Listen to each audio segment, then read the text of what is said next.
All right, today guys, we're going to talk about wrist wraps. I made a quick tip post on my Instagram, which brought more questions in, so I figured I would just do a full video on wrist wraps, the difference, the most optimal way to use the thumb loop, the difference between the regular thumb loop and a belt strap thumb loop, and we'll just kind of jump in and go from there. The way to wrap, I'm going to talk about a bench press first because that's predominantly what most people are using wraps for.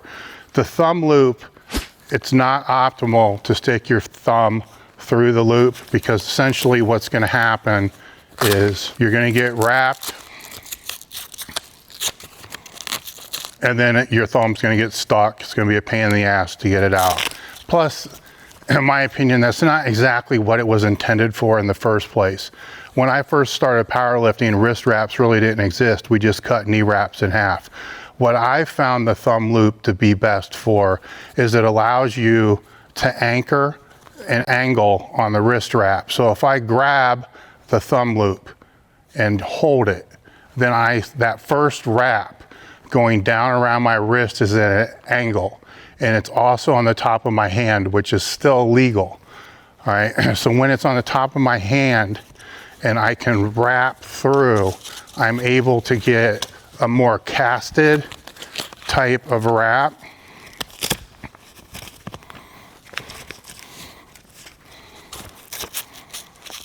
And then I just let go and then pull down, and that's a legal wrap. And there's no way for my wrist to go backwards at all.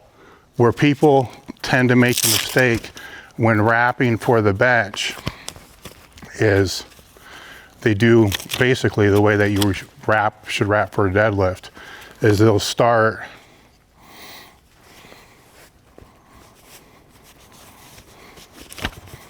and keep most of the wrap here, which that kind of defeats the purpose, which leads me into the difference between the thumb loop and a belt strap. A belt strap loop is more of a multi-purpose loop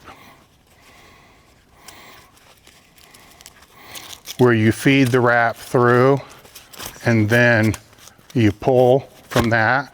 Now see, from this, it gives you a nice training type wrap, but once again, you're left in that position where you don't have that angle going across the top of your fist. There's no way you can do that with a belt strap loop, where I can try, to hold it and then get that angle, but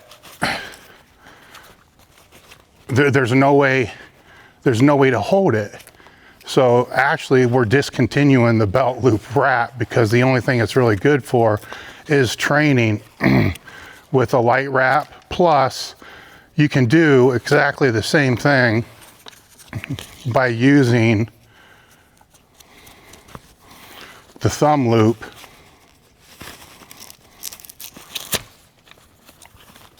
on any of the normal wraps. So that becomes a multi-purpose wrap. Then, yeah, and if you want to move it up, then it can become a compression cuff wrap. It becomes a multi-purpose wrap the same way the other one is. So the thumb loop, while called a thumb loop, the most optimal use of it is to make it the wrap a multi-use wrap as you would with a belt strap wrap, but really to be able to allow the angle of the first pull to be able to set the wrist. And these are our normal wraps. So you can see the Velcro is good with our wraps. Take pride in that. To allow the wrist from coming back. Now, if you are wrapping for a squat, some people will want their wrist straight, some will actually want to allow their wrist to come back a little bit. That's just a matter of where you're going to hold the loop at. So if you want the wrist to come back a little bit more, you're going to hold the loop higher, which is going to allow you to start lower so it's not so casted. So that way when you squat, you have a little bit of freedom for the bar to come back. So to demonstrate the bench again, because I do get asked a lot about it, you're going to hold a little bit tighter on it, start the angle, make the first round tight. This is our lightest wrap, so I can get a lot of turns out of it. And then let go. And then that way there's no way for this bar to handcuff or to come back in any way whatsoever. For a wrap to be used for a deadlift, open your hand now. I want you to grab your hand and make a fist as hard as you possibly can and push all your weight into me while keeping that fist. So the first wrap around is just to kind of seat it, and then each wrap from there is